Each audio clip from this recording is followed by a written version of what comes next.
When it was Heather's turn for her poem, emotions. I know. Was it because I was feeling homesick? Was it because what she was saying was true about Scotland? Was it because everybody was looking at her and like so engaged? Yeah. It was amazing. Yeah. Melanie started crying. I was like this. The Juliana that was sitting beside me was, what is she saying? So I had to translate it from Doric to English for her. And it doesn't sound near as good, does it? Yeah. Well, I think we've got photos or a wee clip of you doing your translation done as well. They're all, everyone around you is like listening intently to get what that was. And I think it was a bit of pride as well, because you were really nervous and and I was like, look, if you're really that bad, don't do it. Like, actual don't do it. And you didn't know it was being recorded live on YouTube, and I thought, I don't think you should, because I said to Elaine, that says live, and I'm like, I don't think I need to add that to. So there's just some things that ignorance is you don't need to know. There's just some things you don't need to know. That I knew it was live, and it just chose not to say anything. So even the language barrier, when that guy went up and did his story, I was moved. It was like half English, half his dialect, kind of mother tongue that they've all got different tribal. This was about mental health. Wasn't How are you really? We don't ask. He's a really hypnotic voice now. I was like, because it was dark, or dark kind of. It was like atmospheric, wasn't it? And and you were like, that was a vibe. Definitely. but like then you should see now you get calm ups to help you sleep. Yeah. I was definitely nodding off at the beginning with the relaxing feeling of the music. So there was a live band, the Blue Band, I think they're called. And they had the band and some of the speakers had like tribal makeup on as well, so it was that was bonny. It was really beautiful. So white paint against their black skin was it was really I can't wait to watch it back and see the subtitles, because I was one that was speaking, I think she was speaking about being pregnant in the tribes, I think. But other people were joining in with what she was saying, and it was little bits of song, and I thought, I really want to know what they're speaking about. But it worked anyway. It was still. Yeah, you still. I think because you can feel the emotion, can't you? And because they're so good at storytelling and and then obviously with the stories about the bandits, the chills were in the back of the neck. That was when she put that up to the microphone, it was like little. It felt like they were like in a little huddle speaking about. And she said they all had guns. The kids had guns. The kids could use guns before they could read and write. Even to record that, I thought, how brave is she? She's something else, is Cagmeria. She's like going in all that small communities and making a difference just as one woman on a motorcycle is amazing in itself. Absolutely. It really made me think about the community capacity stuff that we're going to be doing and how effective we could be if we really took this approach, the whole community approach, going out doing it in more areas and then continuing it into other areas, because like you say, one woman on a motorbike, what can 20 community workers maybe do if we put our minds to it, you know what I mean? It's just the hands-on approach. But last night, like you were saying, when it's everyone together, so we thought, we don't really have this at home, and then we thought, well, maybe there's folk clubs and stuff, but it's type of people or a age group of people that tend to go. It's like one sector of the community that would go, whereas last night felt like everyone was welcome. There was young adults, and then like I didn't feel like there was an academical split either. And it was very. And I think there was people there last night who hadn't been before as well, so they do some really good publicity. So their publicity is great here. You know, they have the freedom to use. Again, there's no restrictions. There's no restrictions on that.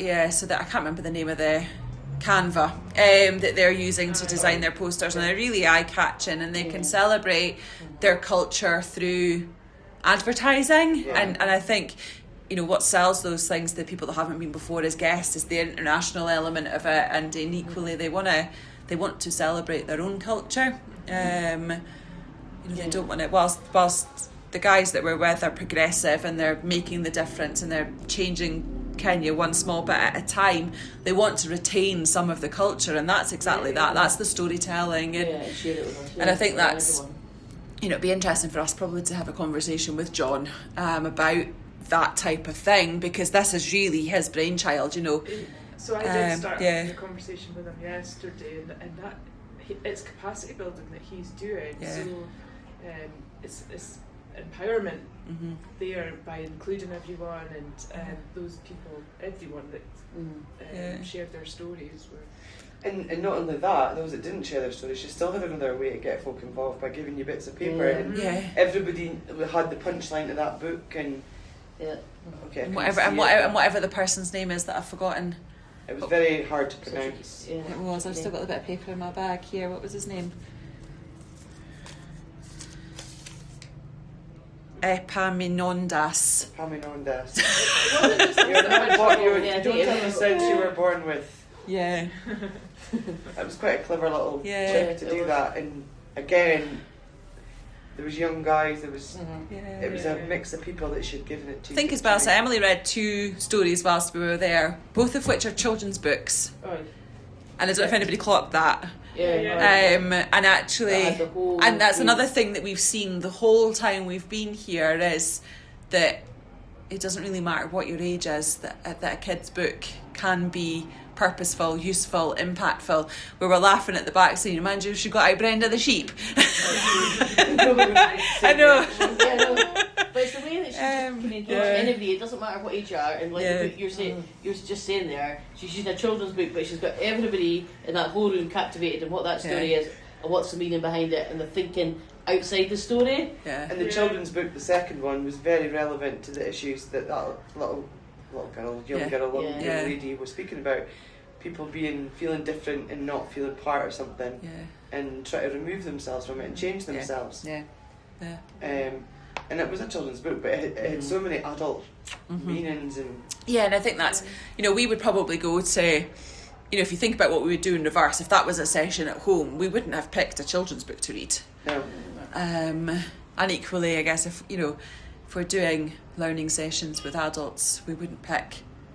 Generally speaking, we wouldn't. But pick. maybe that's not the right thing, because no, actually I know. Yeah. The meaning and what you take away from that story was really simple and basic for everybody in the room to get that message that Emily's really clever about. This is the right message that I want to get across tonight, and it'll pick. It's a bit like the colouring in. We wouldn't be asking 15, 16, 17-year-old folk to be colouring in, but actually, or sing about Timmy the Turtle. Yeah. Do we know those things don't work? Well, actually no, because we just assume that they don't, because it's not seen to be age appropriate. We were speaking about that at breakfast this morning. Like everything's made into age categories back home, and some people are at different levels.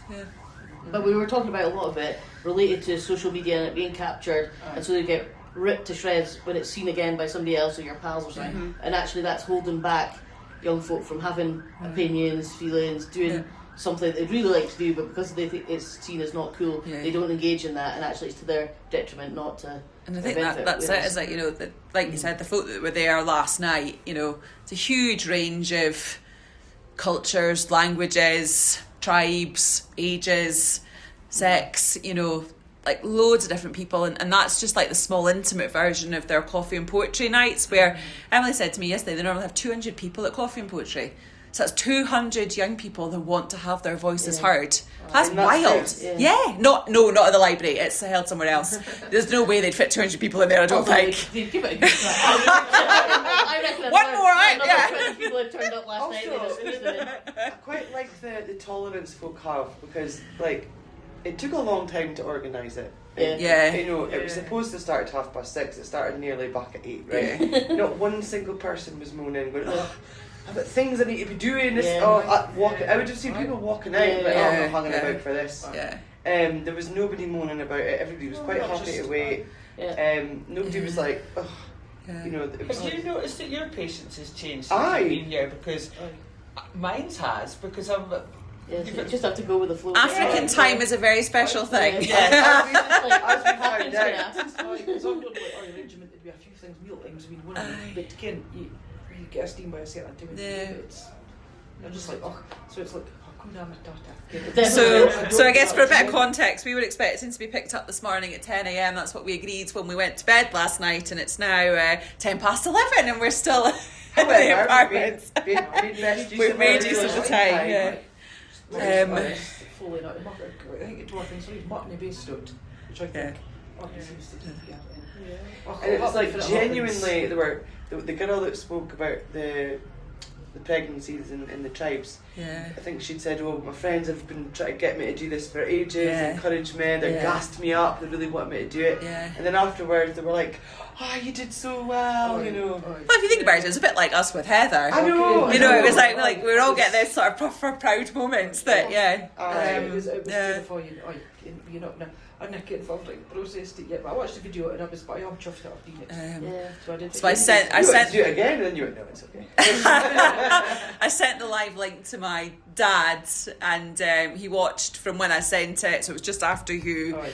To the end, actually, and we were all on the camera, which I hadn't realised. So we're all on YouTube. So I hope nobody was picking their nose. All I was doing was squeezing it in time with the music. But we'll share the link so you guys can see it, because it's up on YouTube now, actually. But I think that's really special in terms of just the stuff that John's doing and Emily are doing and the impact. And like I said, the Coffee and Poetry, 200 young people that want to share their voice. They want to take the opportunity to stand up on stage and say something. And we can't get 10 folk to be in these forums sometimes. Yeah, exactly. And the adult learning forums, But- you know. But it's nothing. We're not doing anything exciting like exactly. that, or interesting, or engaging, or making a difference to anybody, really. Yeah. When you think about it in that scheme of things, we've got an agenda already a bit, and it's kind of all this high level stuff. Where actually we need to start at the bottom. It makes you wonder, could we have an Aberdeenshire Coffee and Poetry? Back to the roots. Could we do it? You probably could. You could. I just don't know if our young people are a bit too self-conscious. Yeah. I know phone zone. Yeah. Safe place. Leave it at the door type of thing. Yeah, because Yeah. I know like a few of the learners would like to. They love doing stories and. Yeah. You know, it's that kind Give of. them back some of their childhood that they've maybe lost a little bit because of the social media aspect of their We life. could do a no phone zone. That's an easy Yeah. thing. You just drop it at the door and get it back when you leave, type of thing.